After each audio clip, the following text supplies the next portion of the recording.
The Buckeyes are back on the field in 2 days. That makes today Thursday. That means this one show needs to have 3 thoughts. That's Jeremy Birmingham. I'm Austin Ward. It's the Podcast Daily. Welcome back in. Is my math right, Berm? Yes. Okay. I'm not really good at math, but by all accounts, there are 2 days until the game. There are 3 things that we're talking about in this show, although it generally deviates into more. And this is one show that we're doing. So, yeah, everything checks out. 2 of those things are right. But because we both do 3 things, that winds up being It's actually 6 things. Yeah. So, all right. Well, rough start, but we can only... 6 things doesn't roll off the tongue quite as, voluminously. I don't know what word I'm looking for there, but it's not the right word. Yeah.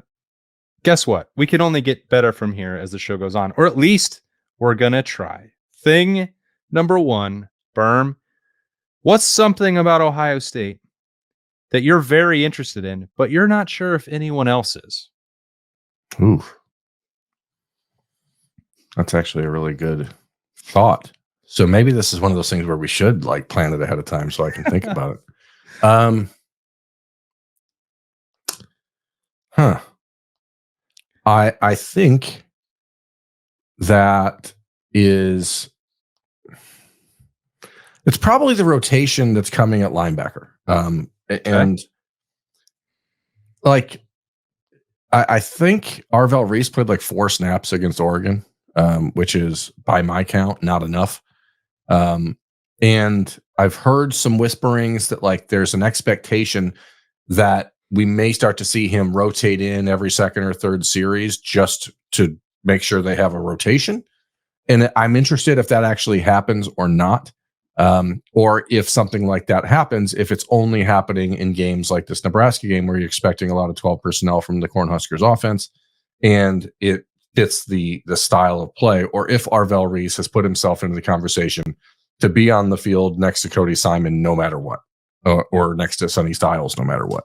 I think that as we were entering this season, there were so many questions about linebacker and what was actually building behind Cody Simon. And I don't know that we've really come to any firm answers other than we feel pretty good that Arvell Reese deserves to play more. So if he deserves to play more, then I don't think 4 snaps against Oregon really supports that theory, or at least it's not bolstering that theory. But I don't know if that was just a spur of the moment thing, if that was because, hey, we know Oregon's going to spread it out and it just doesn't make sense, or what. But I'd like to see where that goes, because in the future, Ohio State is balancing this act of what do you do for the next 6 to 10 games of this season versus what do you have to do in the future? And nobody wants to think about next year because this year is obviously still pretty important and ongoing, and all your goals are in front of you. But I still think you have to play a little bit and get guys on the field. We talked about it earlier this week, about Edric Houston, about Jalen McClain, et cetera. If you have an opportunity to put those guys on the field and it's not going to put your defense in a super precarious position, I think now's the time to start doing it. I wonder if that also plays into a conversation that we've had, I don't know, every day this week, Monday, Tuesday, Wednesday on the daily, that we're wondering what the solution would be if Lathan Ransom misses at least one, maybe multiple games here upcoming for Ohio State in this pretty key stretch. And we're looking at the safety rotation. If one of those guys moves, whether that's nickel borrowing from Jordan Hancock or Lorenzo Styles, or if they move in Jalen McClain or Malik Hartford in the rotation, maybe the nickel becomes not quite as important, or at least becomes a Sonny Styles or Arvell Reese conversation instead of just, the next pure defensive backup is going into that. Maybe that's where the answer lies for Ohio State in the time being, if this injury for Lathan Ransom lingers.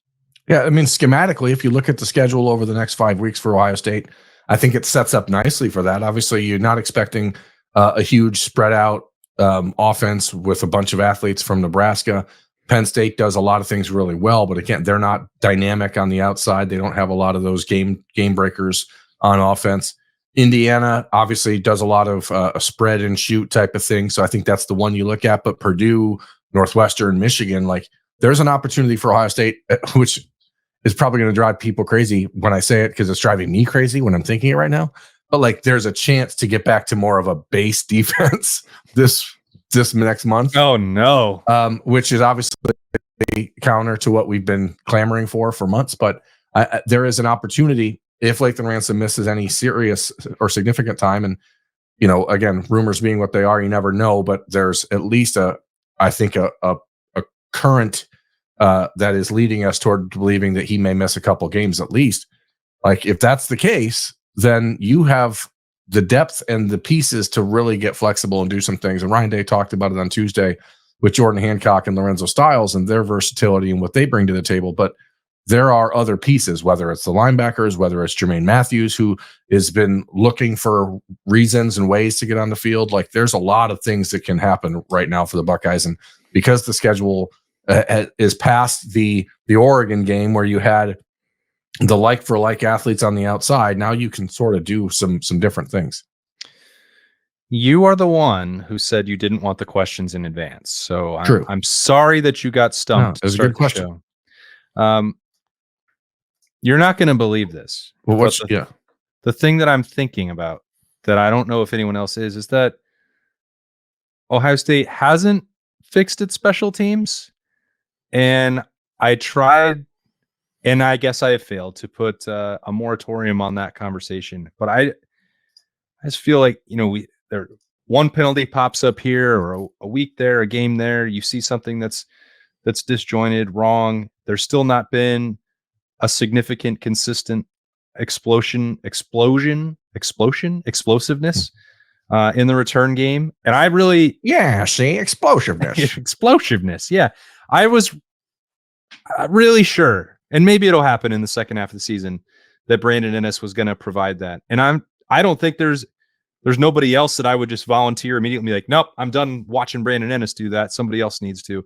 I think that could still happen down the stretch for Ohio State, but I don't feel like it's making an impact. It's not a winning phase of the game. And Ryan Day said on Tuesday during his press conference that like he's the one in charge and he's the one that's got to be involved in all three phases to make sure that Ohio State is in position to win games.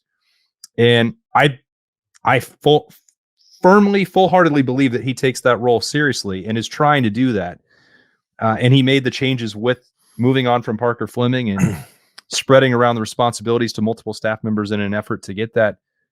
And I'm not sure that it's working yet. No, but it hasn't. We've seen a couple penalties.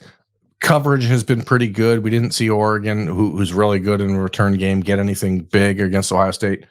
I just wonder, and we talked about it earlier this season. I think it was the Western Michigan game. Maybe it was Marshall, where they had an opportunity at the end of the half to kick a long field goal and didn't do it. And I said in snap judgments after that game, like, I really think you just need to give your kicker a shot there so that you can feel comfortable later in the season for when you might need a long field goal, just to have an idea if he can do it. And I went back to the Blake Halbeal thing in 2019 at Northwestern, where he hits a 54-yarder, I think it was 54, at going into halftime when you were up like 30 points. Sometimes you just need to give that guy a shot. And I don't know that the Buckeyes are like this new or retro aggressive Ryan Day / Chip Kelly offense who's constantly going for 4th and 2 from the 38. I think sometimes you just got to see where your special teams really is at. And, you know, we've talked to Bradley Robinson quite a bit on our shows, and he feels pretty confident that Jaden Felding could hit that type of distance with field goals. And as far as punt returns, I think it's just a matter of opportunities. We certainly see Brandon Ennis being willing to take shots and make some plays happen, but it's not easy. There's a reason nobody's returned a punt at Ohio State for a touchdown in 10 years. The Buckeyes are, of course, honoring the 2014 national championship team this weekend, which was the last team that returned a punt for a touchdown. So maybe this is when you get your wish. But if you're not going to put guys back there like Ennis or Caleb Downs, and you just want to have somebody back there just to catch it, then fine. But I mean, there's a way to get aggressive. I've actually been surprised in the kick return game that it seems like Emeka Egbuka and the Buckeyes are comfortable just not trying to push the issue a little bit. But I'm also surprised that we're seeing Emeka Egbuka back there, to be honest. Yeah. I want to be clear about this, that I don't think Ohio State special teams have been bad or overall detrimental to winning. But it can be a plus, and it could be a plus. That's the part that has been the long-term frustration. I think they're better than they were from the previous couple of years in all phases of special teams. And I didn't want this to be a conversation about, oh, well, they could have kicked the field goal and won. Who knows? I'm not going to play that game, and they didn't kick the field goal. So there's no point in arguing about that. Would they have been better off trying one early in the year? I think you're probably correct about that part. But if we're holding it to the program standard, Ohio State special teams being just fine is not markedly different than being outright bad. Like, they should be able to use the best roster in college football. I still believe that is Ohio State's. And at worst, it's top 3 to their advantage in these games in a way that I just don't believe that they are. No, and to me, it goes back to one feeling that I've had, and I think I mentioned it after the Akron game. I just don't know that Ohio State plays with enough aggression. Like, you have all these dudes, and some of it I think is the coaching mentality of like, hey, we're just going to get at it. We're going to get out of here with the win. We don't need to do all this extra stuff. I want to see Ohio State suffocating their opponents, and I think that you do that by putting your best athletes on all three facets of the field, and just going out there and absolutely dominating people. And it does start with the mentality, and you can do that on special teams. It's not, it's not. It's legal now. Yeah, it's legal. You can do that. You can go out there and pressure the other team. And I just, oh man, people get so mad when we just go off on these tangents. But like, it's the same recurring issue for the last handful of years. And it's like there's just not that killer mentality on this team, and that is where I don't know how you get it, and I don't know why it's not there. But I know people will automatically turn it and say, "Well, Ryan Day doesn't have that mentality." He absolutely freaking does. Like he does. Yeah. Now the question is he good enough at like transposing that side of his personality onto his team? And maybe he's not. I don't know, but like there is a mentality, a razor's edge that they are not really walking on, and I think that's visible on special teams and defense. Good. Well, now you have to think about it too, just like I have been. Thing number 2.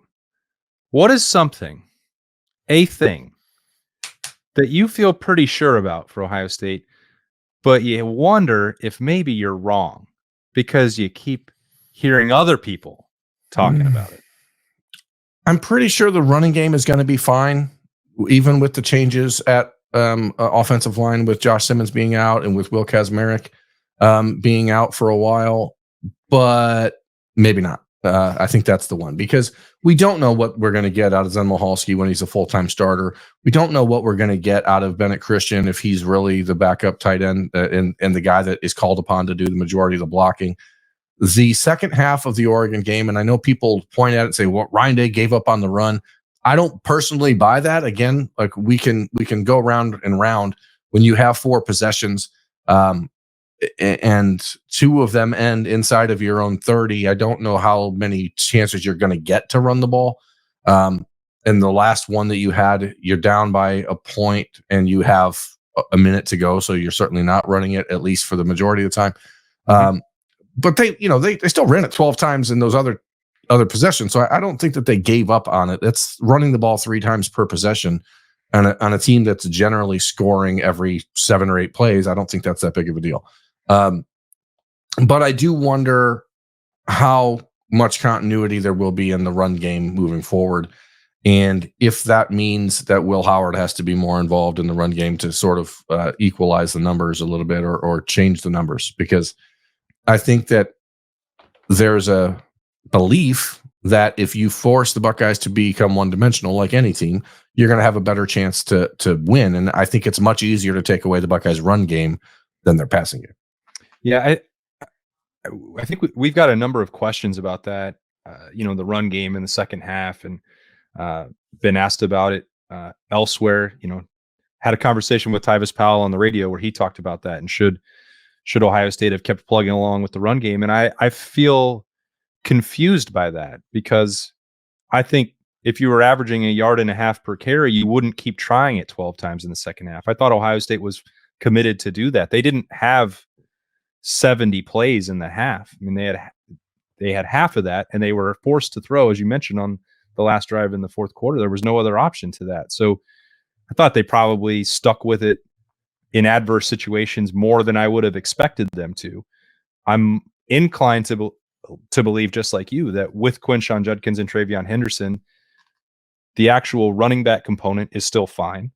We're going to see what transpires on Saturday against Nebraska with whether Zen Mahalski, if Tegra Shabola is back fully healthy, if Austin Serveld is in there at guard. We're going to see what that looks like for sure. But the other reason that I remain confident in Ohio State still being able to run the football is that Chip Kelly and Justin Fry were able to do that with a lot less talent on the offensive line at UCLA. Like, this is sort of what they do. They still, I think, are in a better position with the offensive line, even without Josh Simmons, than at any point for what they had at UCLA. I don't disagree, but we're heading into November in the Big Ten, and it's going to come down to who runs the ball. Sure. Ohio State didn't run it particularly well against Oregon, even when they were healthy. You had the 2 big plays by TreVeyon Henderson, but that was really it, 2 splash plays. So the focus is going to change. There's going to be a game that comes along when Ohio State, I don't want to wish this weather on us, but I mean, think about the Northwestern in 2022. Like, you're going to run into something weird along the way. And if the run game isn't accelerating and isn't excelling, I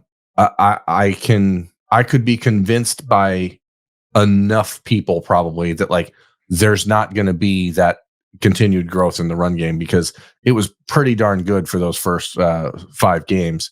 And now you see the little cracks in the foundation.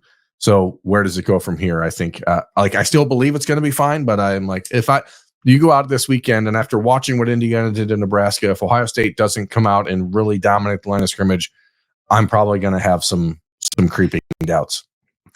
Well, you talk about it being weird. I mean, they're going to play a November game in a baseball stadium. So, yeah, you're going to have to run the bases there as well as you can.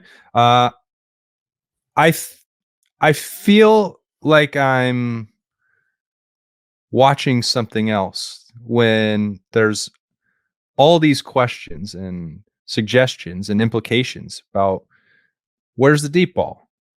Where do you feel about the deep ball? Can Will Howard throw the deep ball? Can Ohio State stretch the field? I could be wrong about this, because I thought that the situation that Ohio State was in on the final drive against Oregon was exactly what people had been asking us about. Can they do it when they have to? Can they move the ball through the air if they have to, if they're in a must-do situation?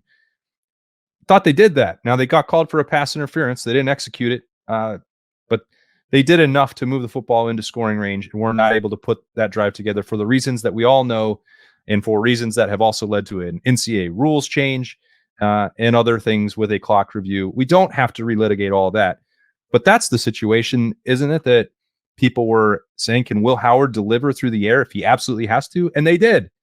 If teams are going to play 2 high safeties against Ohio State, which is the way they feel, I don't know. I'll let Bill do some more research for me, I guess, or I'll try and figure out who's tracking what coverage Ohio State's seeing on a play in, play out basis, because I don't have it handy. But if Ryan Day and Will Howard are saying that they're seeing a lot of 2 high safety looks or more than they expect, they're not going to try and throw deep in those situations, and trying to manufacture it when you have the wide receivers that Ohio State has, when you have a quarterback who is as accurate and as reliable as a decision maker as Will Howard on short and intermediate throws. It's not a requirement for Ohio State to do that. And if I'm wrong, I will certainly listen to the right answer. I don't feel like that has to be a necessity for the Ohio State offense, and probably will not be until teams decide that that's something they don't have to fear at all and start playing one high or nothing but press man. But I don't think that's going to happen. Yeah. The reality is, if Ohio State felt like the deep ball was a required part of this offense, they would probably do it more than one time a game, which is essentially what it's come down to. And the Oregon game, Will Howard throws the ball. I think it was beyond 30 yards one time, and it was the play to Jeremiah Smith, which was caught, but Will Howard got drilled on the play, and it was a little short. He got credit for 2. Another was to G. Scott, but you said 30. It was over 20 is what I had. Sorry, my mistake. But my point, he's been so well. I think maybe the Will Kazmarek one was over 30. So, but 3 for 4, maybe. I don't know. I'm sorry. Either way, he's been so good in the intermediate passing stuff, and not even the intermediate. If I want to be very honest, like 25 yards down the field, Will Howard's been amazing. Like he's making throws anywhere inside of that 25 yards, corner to corner, sideline to sideline. And like those are scary throws. Those are the throws that really scare the defense. They're like, oh my gosh, how do we stop that? And I think Ohio State will continue to work on it. Ryan Day joked about, chucking balls all day on practice on Tuesday. If you have to do it in games to learn how to do it. And I still think that at times Will Howard is trying to be too precise on the deep ball. I think that is a problem. I think he's trying not to overthrow Jeremiah Smith or whoever is down there. It seems like it's always been Jeremiah Smith, but there is definitely a component of this that's just people looking for a problem. I don't really think it's an issue that you have to really worry about because he's completing like 80% of his passes everywhere else. Did you think that Ryan Day seriously meant they were just going to go launch balls at practice on Tuesday? Because I thought he was just like trying to bring that conversation to a close and didn't really mean it.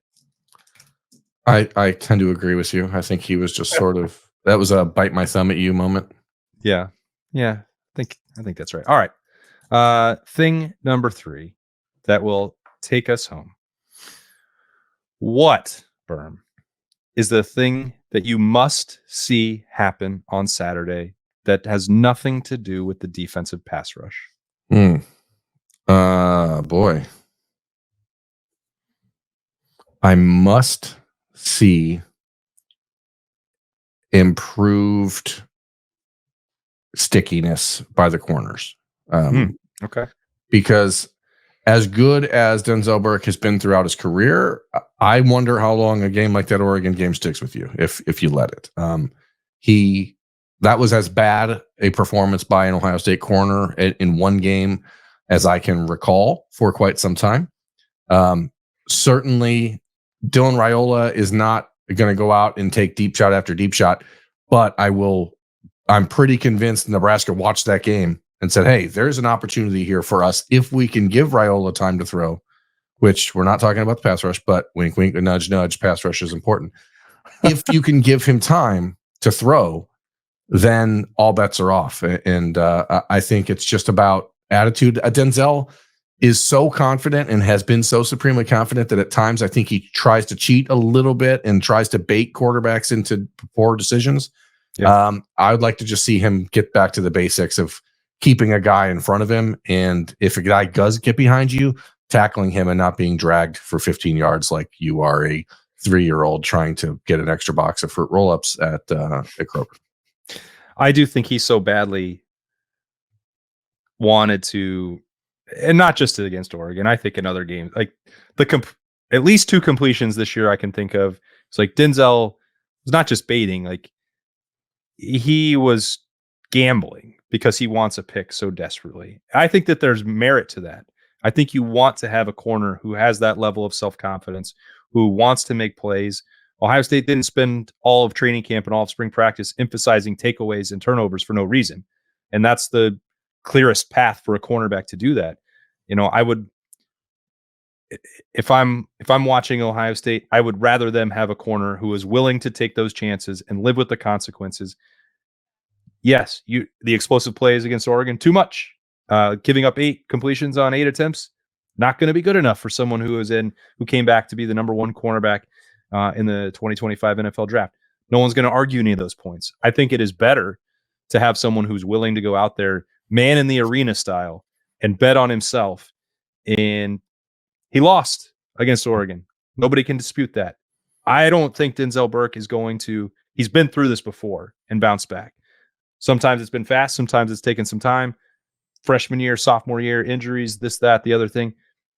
Denzel Burke remains incredibly confident in himself, and that sure beats the alternative. And we'll see, because Nebraska, they're going to have no choice but to try and throw, not just because of what they saw against Oregon, but because that's almost certainly the only path to beating Ohio State. That run defense is, and the way that Nebraska is built, they're not going to beat Ohio State on the ground. I would be absolutely stunned if that happens. So there's going to be opportunities for not just Denzel Burke, but Davis Igbenos and maybe Jermaine Matthews, but Caleb Downs. We'll see what that looks like. But, it's in some ways the faith that Ohio State had in Denzel Burke in Oregon, I think could be repaid on Saturday against Nebraska as well. Yeah, and Nebraska's going to take shots. They have played it very conservative offensively, trying to keep Dylan Raiola like confident and comfortable and not taking too many chances. But if they want to have any chance to win that game on Saturday, they're going to have to do that. So there's going to be an opportunity probably early and probably fairly often for Denzel Burke in the corners to step up and make some plays. Yeah, mine was takeaways. I think Ohio State has to force 2 turnovers on Saturday. Again, some of this, we're both cheating a little bit by saying that the pass rush is going to be involved. It always is. You can't remove it entirely from the equation. It is the number one topic of conversation about Ohio State. So even though I made the rules, we're both going to bend them a little bit. And it could come from a strip sack and a fumble. It could come from the linebackers, being physical and ripping that football out. I think it's most likely to come from the secondary. And even with all the attention that's been paid to that front four, that is still the job, to be good in coverage. And we've seen it, maybe that was more against Iowa or certain plays against Michigan State. And this conversation a few weeks ago was, why is Jim Knowles playing off man so much, like soft coverage? Why don't they go up and challenge wide receivers? Like, some of these issues have been a moving target with a little bit for Ohio State. But one way or another, I mean, I think you and I completely see this in the same way. Nebraska and Dylan Raiola are going to have to challenge Ohio State through the air. And if Ohio State can't meet that moment 2 weeks in a row, I'll just have to admit that I was wrong and that BIA is not back. But I'm willing to put some chips on the fact that they will be better and they will hold up their end of the bargain on Saturday against the Huskers. Yeah, and they are likely to be better just by attrition, because these receivers at Nebraska are not Evan Stewart, and they are not as good as the rest of the Oregon receivers are. So that notwithstanding, like you go out there and you play your game and you make sure that you forgot what happened 2 weeks ago. And we're in the luxury seat because we can sit and talk about the game that happened 12 days ago. Those guys, especially at corner, the short memory position, all that, like, you can't be thinking about it. So, but darn well that Nebraska is going to take some chances against you, because that's the only way they're going to win. Yep, and they have nothing to lose. And in 2 days, they will be in the Horseshoe to take on Ohio State. Long off week, winding to an end. This break 2 weeks, we're 12s, Berm. You said 12 days in between. A lot of math on this show, too much math. So let's just get out of here. This has been 3 Things on a Podcast Daily for Thursday. He's Berm. I'm Austin. We appreciate you all for joining us. We'll talk to you later.